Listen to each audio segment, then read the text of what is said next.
Cuando hablamos de autores malditos, de forma natural solemos pensar en excesos, en vidas tormentosas, en locura personal que cada cual arrastre, pero hay una maldición mucho más cruel, la que viene de fuera, la exógena, la que se traduce en censura, en exilio, en cárcel, incluso en muerte. Y quiero dejar algo claro desde el principio de este especial que estamos haciendo hoy, porque este vídeo no es ningún tipo de alegato, ni a favor ni en contra de ninguna ideología concreta, me dan exactamente igual. Aquí no estamos tomando partido político, aquí lo que vamos a hacer es denunciar la represión en todas sus formas. La represión que siempre se ha ejercido en todo el mundo, bajo todo tipo de regímenes, bajo regímenes de izquierdas y regímenes de derechas, bajo religiosos o dictatoriales, da igual, represión es represión. Porque, sinceramente, para mí da igual el color de la bandera cuando lo que se persigue es a alguien por algo que ha escrito. Creo que en esa circunstancia me parece que perdemos absolutamente todos y nadie debería ser silenciado por sus palabras. Nadie debería ser fusilado por un poema. Ni siquiera debería morir alguien en el exilio por haber escrito una novela, ni ver borrada su voz de ningún registro, ni de ningún libro de historia por un comité de censura. Así que hoy me veo en la obligación de recorrer la historia de unos cuantos autores, muchos de ellos bastante desconocidos, que pagaron un precio muy alto por escribir. Y al hacerlo, en el momento de hacerlo, recordaremos algo esencial, y es que la literatura siempre ha sido peligrosa. Por eso siempre es tan necesaria. Arrancamos en Rusia / antigua Unión Soviética, porque si hablamos de represión política en literatura, la Unión Soviética se lleva la palma, es lo que hay. Allí un poema mal colocado le podía costar tranquilamente una visita a Siberia Forever para casi cualquiera. Además iban con todo incluido, sin ningún problema, frío, hambre, la posibilidad de no volver, en fin. Bueno, entre todos este compendio de autores, que vamos a ver unos poquitos, está Boris Pasternak, que escribió una novela que se llamaba Doctor Zhivago, bastante conocidilla, creo yo. Una historia de amor en medio de un caos, del caos más absoluto de la Revolución Rusa. Hasta ahí todo bien, nada más y nada menos. El problema es que esa novela mostraba un tipo de retrato muy concreto, era el retrato de la historia que no cuadraba del todo con el cuento oficial que estaba suspendido en el aire y, por supuesto, no era lo que quería vender el partido. Así que cuando Pasternak, cuando le dieron el premio Nobel en el año 1958, la reacción de las autoridades soviéticas, pues os podéis imaginar, ¿no? Fue de órdago. Le obligaron en primera instancia a rechazar la entrega del Nobel. Imagínate, ¿no? O sea, algo por lo que cualquier escritor que se precie puede desear durante toda una vida y te dicen que ni se te ocurra aceptarlo porque si lo haces, prepárate para la nevera, ¿no? Prepárate para ya sabes dónde vas a ir y no precisamente a la cocina por un refresco. El Nobel, para cualquier escritor, es la cima absoluta. No hay nada más arriba. Para Pasternak se convirtió en una especie de condena pública. De repente era un héroe en Occidente y un traidor absoluto en su propio país por escribir una de las mejores obras de todos los tiempos. Una novela, por escribir una novela. Bueno, una novela que tuvo que publicarse fuera de la Unión Soviética, se publicó en Italia, porque en el país de origen, obvio, estaba prohibida. Hasta tal punto llegó la cosa. Pero lo más irónico de esta historia es que Doctor Zhivago se convirtió en el éxito que hoy en día todos conocemos, fue un éxito mundial. Se tradujo a un montón de idiomas, mientras que la Unión Soviética pues estaba relegado al absoluto ostracismo, a copias clandestinas que circulaban en bajos fondos y en lugares turbios y entregada de mano en mano. O sea que Pasternak, que fue un escritor famoso en todo el globo, en todo el planeta, ni mucho menos lo era en su casa. Desde ese momento su vida se va a volver un infierno. La prensa soviética lo va a destrozar cada vez que puede, lo va a acusar de ser poco más o menos que un espía cultural al servicio del enemigo, y él, que en esos entonces estaba enfermo de cáncer y totalmente agotado y devastado, acabó muriendo en el año 1960, sin haber podido disfrutar del reconocimiento que se había ganado. Lo curioso es que la maldición de Pasternak no está en sus excesos o en su locura, sino en algo que todavía es mucho más estúpido y más absurdo. Está en escribir una novela de amor que no le gustó al poder. Y es que a veces lo más subversivo que a alguien se le puede ocurrir o que puede crear es contar una historia repleta de sentimientos. Pero claro, te podrás imaginar que Pasternak no fue el único en caer en desgracia víctima de este tipo de régimen totalitario. Hubo otros poetas rusos cuya vida se convirtió también en un campo de minas entre censura, tragedia personal. Pero esa es otra historia y es la que viene a continuación.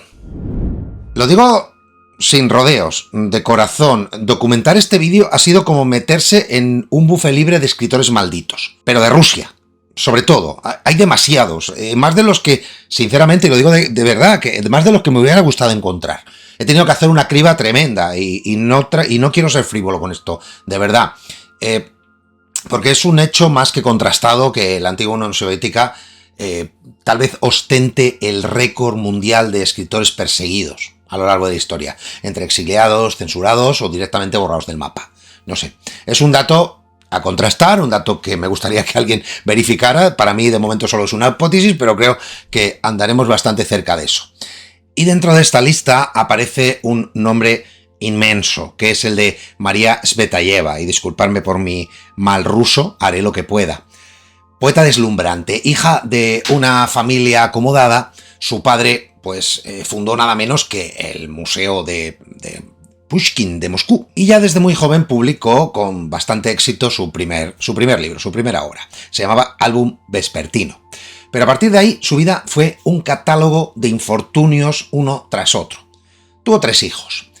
Pasó hambre, la mandaron al exilio en Berlín, estuvo en Praga, estuvo en París, un marido que también estuvo envuelto en el espionaje soviético, su hija Irina murió de inanición en un orfanato, su otra hija Ariadna fue arrestada y enviada a un gulag, su marido lo fusilaron en el año 1941 y Marina, devastada, sola y arrinconada, acabó quitándose la vida ese mismo año en Yelabuga, en plena guerra. Una biografía que duele nada más que de recordarla, pero explica la fuerza volcánica de su poesía. A mi paso, todo se convierte en llama. El aire me quema. La tierra me abrasa. ¿Qué puedo hacer si ardo? Si así me consume la vida entera. Este poema procede de Poema del Fin, escrito en Praga en 1924 y fue publicado de forma póstuma, traducida al español por Selma Ancira. Muy bien traducido, por cierto. Y es imposible no sentirlo, porque lees su biografía y lees esto y enseguida te haces cargo de la historia, ¿no? Notas ese pulso, ese fuego, esa sensación de alguien que está escribiendo al límite de todo, ¿no? Que está abrasado por dentro, que está devastado por todos los lados, ¿no? Y afuera todo se está desmoronando, todo se cae. Y eso es lo que la hace tan maldita, la obra, que el hecho de que todavía arda a día de hoy. Imagínate entonces, ¿no? Pero en vida casi nadie la pudo leer, porque fue silenciada y condenada al olvido y al ostracismo. Es imposible no sentir el vértigo de alguien que vivía abrasado de esta manera por dentro, ¿no? Y al mismo tiempo silenciado y asfixiado. Es como vivir dentro de un tubo, de una tubería, donde no te puedes mover. Y al final el destino, pues, es implacable, ¿no? Fue implacable con ese marido fusilado, con esa hija en un campo de trabajos forzados, ella empobrecida, aislada, desesperada, y en 1941 se quitó la vida. Un final que resume, pues, lo peor de un tiempo terrible en el que la poesía, pues, podía ser, sin duda y de facto lo era, una sentencia de muerte. Y ojo, porque a mi pesar el buffet soviético no termina aquí, porque tras Pasternak y Tsvetajeva llega un caso que todavía es un poco más temerario, el de un poeta que se atrevió a burlarse directamente de Stalin en un verso, y se burló así, a la cara, directamente. Imagínate lo que podía haber sido aquello y en lo que se convirtió. Un país en el que podías acabar tranquilamente muerto o en una cuneta simplemente por mirar de mala manera una imagen del líder. Para que nos hagamos una pequeña idea de lo que era burlarse de Stalin en aquellos entonces, os voy a contar una pequeña anécdota que aparece en la obra de de Solzhenitsyn, Archipiélago Gulag. La cuenta él en el primer tomo. Más o menos años 30. Algún pueblo perdido en el norte soviético, cerca de Siberia y demás, lejos de todas partes, se reúne un grupo de gente y se pronuncia el nombre del camarada Stalin. Y automáticamente todos los que están reunidos en esa sala se ponen en pie y se ponen a aplaudir. El problema que existía es que nadie podía ser el primero en dejar de aplaudir, porque en el momento que alguien se cansara y dejara de aplaudir antes de tiempo, quedaba marcado. Ah, que este no aplaude lo suficiente al líder, pues es sospechoso de algo, habrá que investigarlo. Y claro, recordemos que ser sospechoso en la Unión Soviética de Stalin era como tener un billete directo a donde ya sabéis. Solzhenitsyn lo cuenta, de hecho cuenta estas anécdotas y muchas otras en su obra, ¿no? Y cuenta que estas ovaciones a veces se alargaban minutos, incluso se acercaban a la hora, ¿no? Porque nadie quería ser el primero en parar. Una situación totalmente ridícula, ¿no? Un aplauso colectivo que se volvía una sentencia de muerte. O una tortura pública, no lo sé. Pues bien, en ese ambiente que estamos contando, donde ni siquiera dejar de aplaudir es seguro, aparece Osip Mandelstam, que tuvo la ocurrencia, el buen hombre, de escribir un poema en el que de forma directa se burlaba del dictador. Tal cual, sí, del mismísimo Stalin, con un par. Lo llamó el montañés del Kremlin. Habló de sus manos grasientas y con dedos regordetes y de su inmenso bigote. Vamos, que lo convirtió en un pequeño chiste. Y claro, si ya sabemos lo que pasaba con el tema de aplaudir, imagínate lo que le pasó a él por haberlo ridiculizado. El resultado, obvio, arresto, interrogatorios, deportaciones y finalmente, claro que sí, la muerte en un campo de tránsito en el año 1938. Todo por un poema burlesco, un poema en el que decía cosas, pues, más o menos como estas. Vivimos sin sentir el suelo bajo nuestros pies. Nuestras palabras no se oyen a 10 pasos. Pero donde hay media conversación, el montañés del Kremlin aparece con sus dedos grasientos. Tremendo delito, claro que sí. El país entero se vio atrapado entre el silencio y el miedo, y Mandelstam poniendo, mientras tanto, esas palabras sobre un papel, para escándalo público. En la Unión Soviética hasta aplaudir era peligroso y escribir poesía haciéndote burla del jefe supremo, pues también. Y ojo, porque también hubo quien sobrevivió en ese infierno, que fueron auténticos malabaristas de la censura, como la próxima autora que vamos a ver en este buffet que parece que no se acaba. Aquí tenemos a Anna Akhmatova, la gran dama de la poesía rusa. Si Pasternak fue la novela prohibida y Svetaeva la llama que se consumió, Akhmatova fue la resistencia silenciosa. Un personaje que si no hubiera existido habría que haberlo inventado. Una mujer que contra todo pronóstico sobrevivió a Stalin y al terror soviético que le continuó, aunque lo pagó con pues muchas décadas de censura y de humillación sistemática. Akhmatova nace en el año 1889. Y para cuando llega la revolución ya era una poeta reconocida en todo el país. Pero eso francamente no le sirvió absolutamente para nada, porque en los años 30 su exmarido es ejecutado. Su hijo va a irse a donde si no, a los campos de trabajo, claro que sí. Y ella queda bajo la lupa y la vigilancia constante del régimen. Publicar se vuelve una tarea imposible, no hay manera. Y sin embargo, nunca deja de escribir. Lo más increíble es cómo circulaban sus poemas, porque era como, evidentemente, nadie se iba a atrever a publicarlos, era muy peligroso ponerlos por escritos. Así que lo que hacían sus amigos era memorizarlos. Akhmatova los recitaba, ellos lo memorizaban y luego destruían el papel. Así, con ese trabajo oral, sobrevivió su obra Requiem, que es un poema monumental en el que narra el dolor de las mujeres que hacían cola frente a la cárcel para saber de sus familias, para saber de sus maridos, de sus hijos, de todas las personas a las que querían y que habían desaparecido. Quiero que escuches estos versos. Y no bajo un extraño cielo, ni bajo el amparo de extrañas alas. Yo estaba entonces con mi pueblo, allí donde mi pueblo, por desgracia, estaba. Y no es solo poesía, es testimonio puro, es cómo se transmite el miedo el miedo de boca en boca, ¿no? La Unión Soviética la mantuvo como figura incómoda, demasiado grande para borrarla del todo, pero demasiado peligrosa para dejarla hablar libremente. Vivió prácticamente como una sombra en su propio país. Respetada, porque lo era, pero en voz baja. Y vigilada muy de cerca. Cuando murió en 1966 fue despedida como una heroína nacional. Paradójico, ¿verdad? El mismo Estado que la silenció, la despidió con honores por todo lo alto. Así era el teatro soviético. Akhmatova encarna lo más duro del bufet ruso, la supervivencia entre las puras ruinas, la voz que se niega a callarse, aunque todo el mundo a tu alrededor te mande callar a punta de pistola. Y con ella, con Akhmatova, cerramos este recorrido por la poesía maldita soviética, compuesta por Pasternak, por Svetaeva, por Mandelstam y por Akhmatova, que forman, la verdad, que un póker de tragedia, ¿no? Iba a decir de tragicomedia, pero más bien de tragedia y de resistencia. Y ahora sí, ya nos vamos de Moscú, nos vamos de Leningrado y nos vamos a mover hacia Europa Central, donde la guerra y el exilio también marcaron a muchos escritores. Uno de ellos, Stefan Zweig.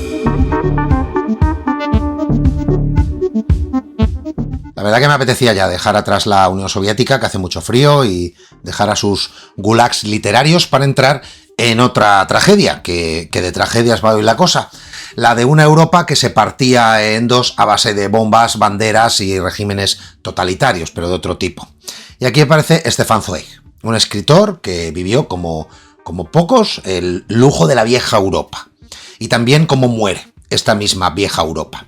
Zweig nace en Viena, cuando nacer en Viena era nacer en un imperio, en el imperio austrohúngaro, con cafés repletos de intelectuales, con progreso, con futuro, con orquestas en cada esquina y la sensación constante de que la cultura iba a ser algo indestructible, que lo iba a ocupar todo y para siempre. Imagínate crecer en ese mundo donde tu vecino podía ser Sigmund Freud o Mahler o Klimt, ¿sabes? Pues ese fue el caldo de cultivo en el que creció Zweig. Envidiable, no, lo siguiente. El tipo viajó, escribió biografías brillantes, relatos que se vendían como churros, ahí tienes Carta de una desconocida o novela de ajedrez que llegó a ser un auténtico bestseller internacional. Era el niño mimado de la cultura europea, pero llega el nazismo y todo ese mundo se va a venir abajo. Como un castillo de naipes. Como judío que era, pues tuvo que huir. Primero se fue a Londres, luego se fue a Nueva York y al final acaba en Brasil. Y aunque seguía publicando, seguía escribiendo, él ya no sentía que era lo mismo, ya estaba fuera, estaba desarraigado. Escribía con mucha melancolía, con esa melancolía de alguien que sabe que su casa, donde ha nacido, su gente, todo lo que ha dejado atrás, está ardiendo y no hay agua suficiente en el mundo capaz de apagar ese fuego. Su libro más famoso de esos años es El mundo del ayer. Es justo eso, es una larga despedida. Página tras página suena como si estuviera escribiendo un testamento, recordándole al mundo, recordando un continente que ya no existía, que ya no estaba allí. Y la verdad es que tenía toda la razón del mundo, porque su tierra y todo lo que él dejó atrás había desaparecido, y lo había hecho bajo las botas de un nuevo dictador, de Hitler. En el año 1942, en la ciudad de Brasil de Petrópolis, Stefan Zweig y su mujer se quitaron la vida. Lo dejaron todo bien ordenado. Incluso una carta en la que decía que preferían morir en paz antes que seguir asistiendo a la demolición de la cultura europea. Y ese fue su drama, porque a Zweig no lo fusilaron, no lo encarcelaron, lo mató el vacío, la nostalgia, el ver cómo lo que más amaba, esa Europa culta, esa Viena abierta, cosmopolítica, se hacía polvo delante de sus ojos sin que él pudiera hacer absolutamente nada. Y es que lo más jodido es que no fue el único que pasó por ahí. Otro escritor centroeuropeo, que es el del que vamos a hablar ahora mismo, vivió un desgarro muy parecido. El del éxito absoluto al olvido absoluto. Del aplauso al silencio. Y con un final que ahora te lo cuento. Yo veo a Stefan Zweig como la elegía de una Europa que se apagaba, digamos. Y Sándor Márai es el ejemplo de cómo la historia puede borrar a un escritor casi por completo. Y no porque tuviera algo malo, que no tuviera talento o que no tuviera lectores, sino porque la política decide hacer como que no existió. Márai, que nació en Hungría en el año 1900 y durante los años 20 y 30, pues se convierte en una auténtica estrella literaria en su país, va a vivir este terrible drama. En aquellos entonces publicaba novelas, diarios, crónicas y vendía miles de ejemplares. De verdad que no hablamos de un autor maldito en vida, era leído, respetado, famoso, reconocido, en fin. Pero claro, llegó la Segunda Guerra Mundial y después los soviéticos y Hungría quedó bajo la órbita del comunismo, al otro lado del telón de acero.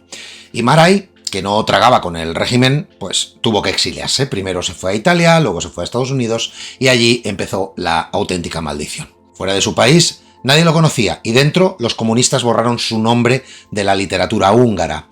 Durante décadas fue como si nunca hubiera existido. El hombre siguió escribiendo, es lo que hacía, es a lo que se dedicaba. Lo hacía todos los días, como un poseso. Escribía diarios, novelas, reflexiones, pero prácticamente nadie lo leía, a nadie le interesaba. Vivía en un exilio largo y silencioso, mientras, para su pesar, para su desgracia, veía cómo la gloria de su juventud se deshacía y desaparecía por completo.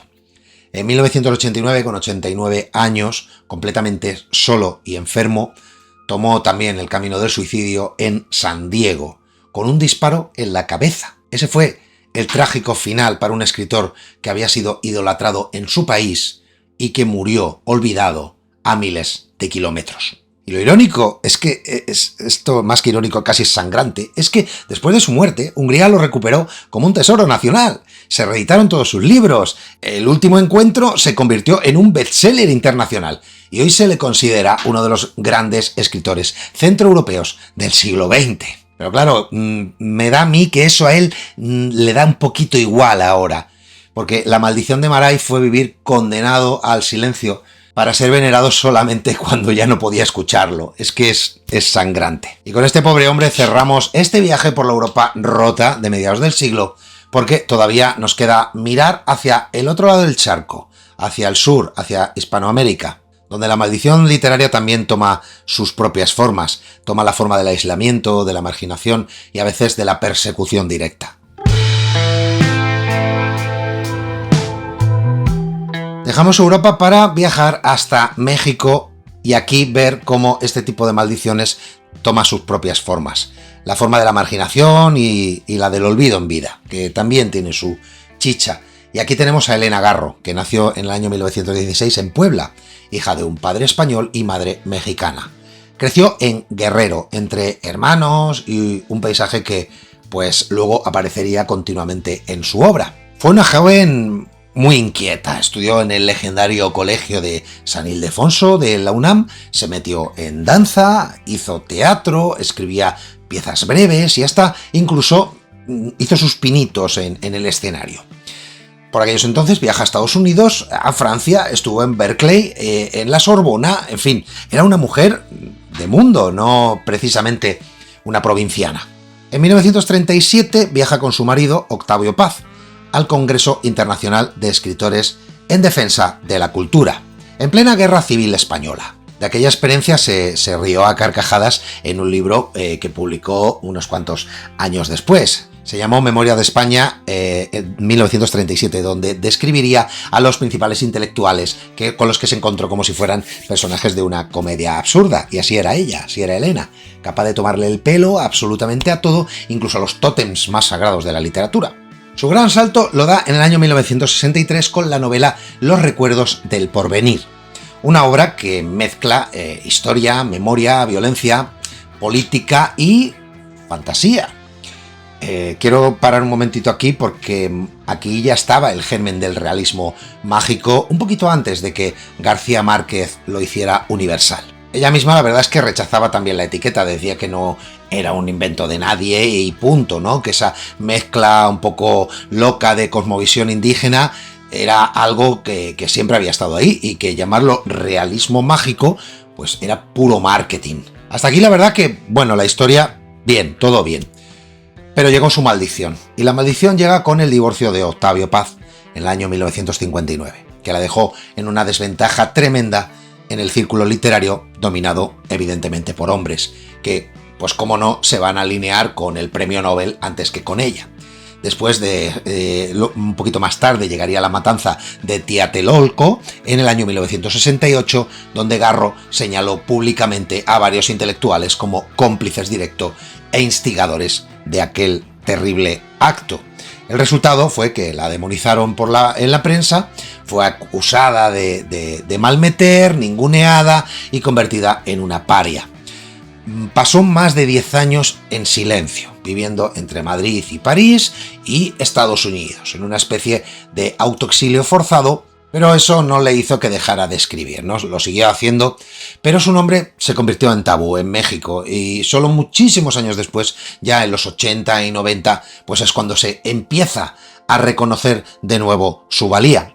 Elena Garro es la prueba irrefutable de que ser pionera, ser brillante y tener razón no basta si tu país decide quitarte del mapa. Y su maldición no fue morir joven, ni dejar un manuscrito oculto, ni cosas extrañas de estas. Fue vivir demasiado tiempo bajo la sombra de otros y bajo la sospecha política. Y lo irónico es que hoy se la estudia como una de las grandes voces del siglo XX. Siempre pasa esto. En México, por supuesto. Y esto es algo que estamos viendo, por desgracia, demasiado en esta serie, ¿no? Que todos estos reconocimientos siempre llegan tarde. Vamos a continuar con el bloque hispano contando un caso más, un caso que fue brutal. Alguien que fue no solo marginado, sino cazado como enemigo público número 1. Lo de Reinaldo Arenas fue directamente una cacería. Nace en 1943 en el campo cubano, en Aguas Claras, una aldea de provincia de Oriente, hijo de campesinos, criado en la pobreza más absoluta, lo que había en la zona, con una adolescencia bien marcada por la dictadura en aquellos entonces de Batista. Al principio hasta llega a simpatizar con la revolución cubana cuando llega. Colaboró, creyó en ella, se metió dentro, pero muy pronto empezó a darse cuenta de que había cosas que no le cuadraban, de que aquel sueño venía con una factura difícil de pagar, que era la exclusión, la censura y la persecución. Y ahí empezó su calvario. Arenas tenía dos cosas. Una, escribía contra la corriente oficial. Y dos, era abiertamente homosexual. Eso le convierte en un objetivo. En toda su vida en Cuba solo consigue publicar un libro, Celestino antes del alba, 1967, que agotó la primera edición en una semana. Pero ahí se quedó, ya está, ya no hubo nada más. Nunca más se reeditó, no había permiso, no hubo manera. Ese libro era la primera pieza de un gran proyecto personal, una pentagonía de novelas sobre la Revolución Cubana que quería escribir y que pasaba de la ilusión inicial, esa misma que él había tenido, al desencanto más absoluto. Títulos como Otra vez el mar o El asalto muestran cómo su entusiasmo se fue pudriendo poco a poco, llenándose de frustración hasta llegar a El color del verano, que es casi prácticamente una parodia grotesca, un carnaval cruel y salvaje sobre lo que quedó del sistema, de las ruinas que quedaron allí. Mientras tanto, Arenas pues sufría acoso constante del Estado, fue vigilado, fue hostigado y lo más brutal de todo lo que le ocurrió en este periodo es que fue encarcelado en El Morro entre el año 1974 y 1976. Allí le obligan a confesar lo inconfesable, a renegar de sí mismo, algo que le provoca un trauma que le va a acompañar para el resto de sus días. De esa experiencia tan terrible que vive, nace su autobiografía, Antes de que anochezca, donde cuenta todo lo que le pasó, sin anestesia ninguna. Cuenta la represión, la persecución, la humillación que sufrió, y por eso durante los años 70 trata de escapar de la isla varias veces, siempre sin éxito, hasta que en el año 1980, durante el éxodo de Mariel, consiguió salir por fin, cambiando su apellido en el pasaporte. Lo transformó y lo cambió por Arenas para poder huir de Cuba. Se instaló en Nueva York, pero allí no encontró un hogar, no lo sintió como un hogar en ningún momento. El exilio cubano que había en Florida lo rechazó por ser homosexual y por sus ideas. Y vivió un doble desarraigo, perseguido en Cuba por todo lo que ya hemos hablado, marginado entre los suyos, también de todos aquellos que estaban en el exilio. Y aún así, siguió escribiendo como un poseso con esa mezcla muy suya, ¿no? de lirismo y de rabia contenida que se ve en sus letras. En el año 1987 le diagnosticaron VIH. 3 años después, agotado por la enfermedad y por la pertinaz soledad en la que vivía, decide acabar con todo. El 7 de diciembre de 1990 se suicida en su apartamento de Nueva York, dejando una emotiva carta de despedida que envió a la prensa y a sus amigos.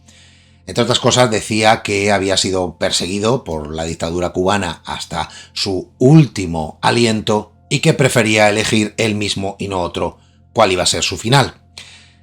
Volvemos al terreno de la ironía, ¿no? Esa obra suya despreciada en vida ha terminado siendo un auténtico referente. Su autobiografía fue llevada incluso al cine en el año 2000 con Antes de que anochezca, protagonizada por Javier Bardem, que incluso fue nominado al Oscar por ella. Y hoy su voz sigue influyendo en escritores de dentro y fuera de Cuba. Y al final uno llega a la conclusión de que la maldición de Reinaldo Arenas fue triple: ser pobre, ser homosexual y ser un disidente en la Cuba de Castro. Una combinación letal, algo que lo condenó al exilio y al olvido y, consecuentemente, al suicidio. Y al mismo tiempo lo convierte en un símbolo de la resistencia. Y con este momento álgido de malrollismo, pues cerramos el bloque latinoamericano, pero aún nos queda un poquito de traguito amargo por delante. Autores cuya maldición no fue el exilio ni la cárcel, sino la desesperación más íntima y la caída hacia adentro. En todo momento me planteé cerrar este vídeo con Federico García Lorca, porque si hablamos de represión política contra escritores, probablemente esta sea una de las heridas abiertas que a día de hoy todavía escuecen. Mira, Federico García Lorca nace en Fuentevaqueros en el año 1898. Fuentevaqueros, provincia de Granada. Hijo de un hacendado y una maestra que le activa y le incentiva el amor por las letras.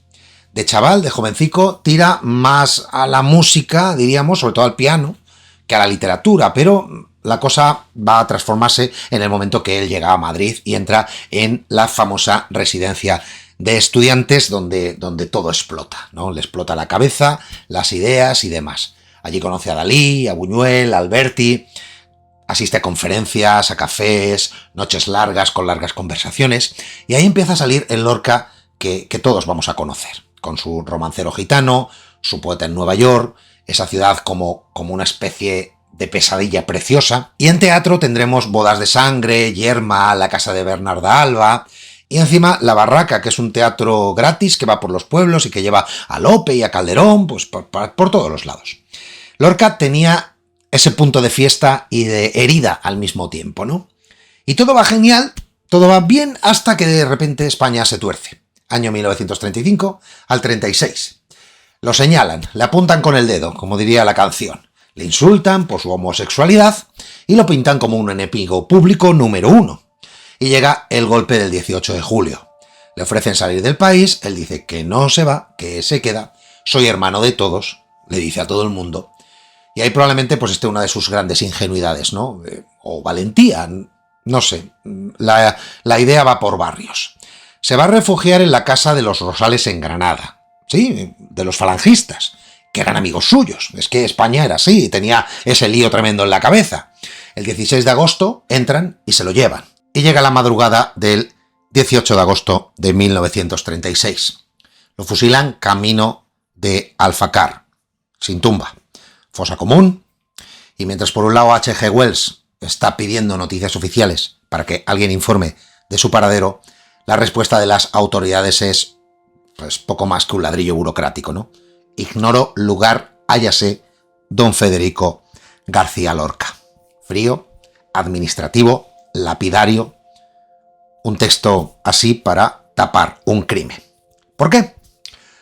Pues por todo lo que era, popular y moderno, amigo de republicanos y símbolo de una España abierta y homosexual. ¿Por qué era él? ¿Por qué era distinto? En una época cruel, sin sentido. Lorca decía que estaba con los perseguidos, estaba con los gitanos, con los negros, con los judíos. Ese era a su lado, el de los que siempre pierden, ¿no? Y aún así están cantando y van con una sonrisa por la vida. Si alguna vez te apetece escuchar el corazón de Lorca, no hace falta que te leas medio tomo de su obra, si lo haces mejor, ¿no? Pero basta solamente con que escuches un verso, ese a las 5 de la tarde, que abre el llanto de Ignacio Sánchez Mejías. Es un martillo, tengo los pelos de punta. Una campana fúnebre repetida. España entera latiendo justo a esa hora exacta, donde el tiempo pues se detiene porque alguien muere en una plaza.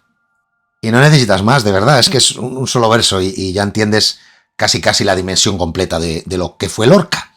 Su muerte, hecha música, su tragedia, convertida en el más bello canto. Y ya está.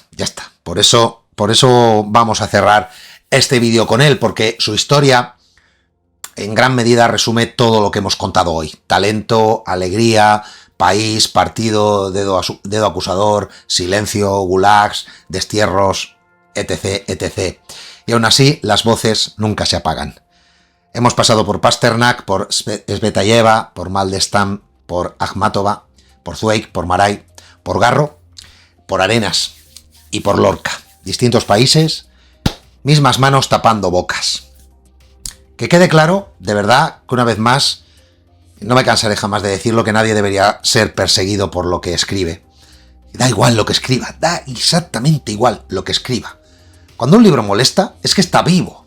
Y por eso seguimos aquí. Por eso estoy aquí, contándolo. Y lo sé, de corazón, me he dejado muchos en el tintero dentro de la persecución política. Y fuera de ella, ¿no? Es que hay tanto drama, tanta historia. Lo sé, Edgar Allan Poe, David Foster Wallace, John Kennedy Toole, Alejandra Pizarnik, las Bronte, no sé, tranquilos, que va a haber más de esto. Esto no se acaba aquí y lo que sí que quería era cerrar este capítulo con una idea que atraviesa de manera transversal todas estas historias, ¿no? Que es la continua represión del hombre contra el hombre, porque al final esto no es ni más ni menos que miedo disfrazado de poder, miedo al que piensa distinto a ti, ¿no? Miedo a que la palabra incomode, ¿no? El miedo a que no se pueda controlar esa voz. Por eso siempre digo que la lectura es probablemente una de las armas más poderosas que existe, porque cuando te quedas sin argumentos llega la prohibición, la censura, llega el fusil. Y esta historia se repite una y otra vez y se va a seguir repitiendo en el futuro, que no nos quepa duda, cuando no estemos nosotros también. Claro que sí, regímenes que se van a creer eternos para 1000 años, que levantan muros contra poetas, novelistas, dramaturgos, pintores, actores, etc. Y al final, ¿sabéis qué es lo que queda? Que los muros se caen, los dictadores se vuelven polvo, y los libros y las obras siguen aquí. Todas esas voces que siempre intentan callar son las que más fuertes nos llegan con el tiempo. Así que nadie debería ser perseguido por lo que escribe. Sí, claro que sí. Pero sabemos también que pervive. Y cada vez que releemos a Pasternak, a Mandelstam, a Garro, etc., volvemos a escuchar esa voz que se intentó silenciar. Nos damos cuenta de que la literatura sobrevive porque toca lo que más duele y lo que más importa. Es que cuando un libro molesta, es que está vivo. Y si lo está, eso constituye la señal irrefutable de que lo mejor está por leer.